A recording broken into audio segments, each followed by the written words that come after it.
সেজন্য আপনাদের আমি বিশেষভাবে ধন্যবাদ জানাই। আমরা গত কিছুদিন ধরে আলোচনার ক্ষেত্রে যে সমস্ত বিষয় অমীমাংসিত থেকেছে এবং ক্ষেত্র বিশেষে পারস্পরিকভাবে সম্পর্কিত বলে বিবেচিত হয়েছে, সেগুলোকে আজকে আমরা আলোচনা করার জন্য সূচিতে অন্তর্ভুক্ত করেছি। আমরা এই ক্ষেত্রে খানিকটা অগ্রগতি অর্জন করা যাবে এবং অগ্রগতি অর্জন করা সম্ভব হলে আমরা অন্য বিষয়গুলোতে পরবর্তী সময়ে আলোচনায় যুক্ত হতে পারবো, সূচনা করতে পারবো।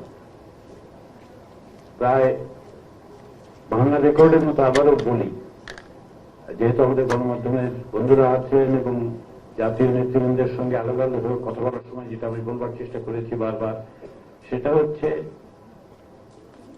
আমাদের সকলেই মনে রাখতে হবে যে আক্ষরিক অর্থে রক্তের উপর দাগ পাড়া দিয়ে আমাদেরকে এখানে আসতে হয়েছে।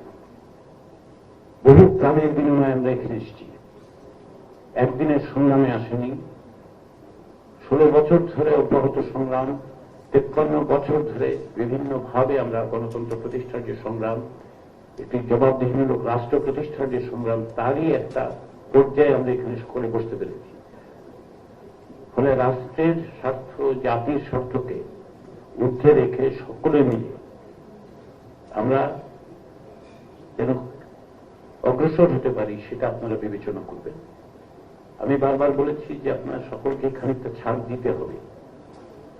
ঐক্যমত্য কমিশনের পক্ষ থেকেও আমরা নিজেদের মধ্যে আলোচনা করছি, আপনাদের সাথে আলোচনা করছি যে কোন কোন জায়গায় পরিবর্তন সংযোজনের মধ্য দিয়ে আমরা অভিষ্ট লক্ষ্য অর্থাৎ একটি জাতীয় সনদের জায়গায় পৌঁছতে পারব।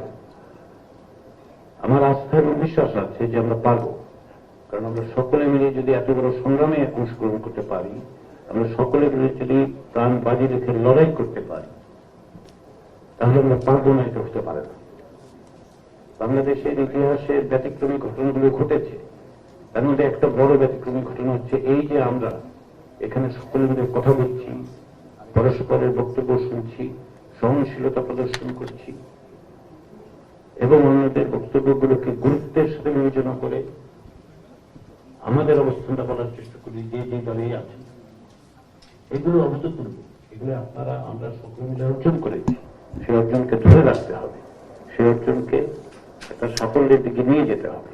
সেই চেষ্টাটায় আপনারা সকলেই আন্তরিক, সকলেই সংস্কার চাইছেন, সকলেই একটি জবাবদিহিমূলক রাষ্ট্র চাইছেন, একটি গণতান্ত্রিক ব্যবস্থা চাচ্ছেন।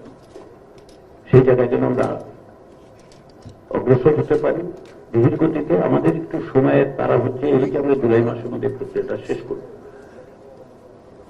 তারপরে আমরা যাতে ধীর গতিতে অগ্রসর হতে পারি সেদিকে আশা করি আপনারা নজর দেবেন। সেই প্রত্যাশা রেখে, সেই আহ্বান জানিয়ে, সেই আবেদন করে আমি আবারও আপনাদেরকে ধন্যবাদ জানাই। বাংলাদেশের সমৃদ্ধি, ইতিহাস এবং সম্ভাবনার নতুন দিগন্ত।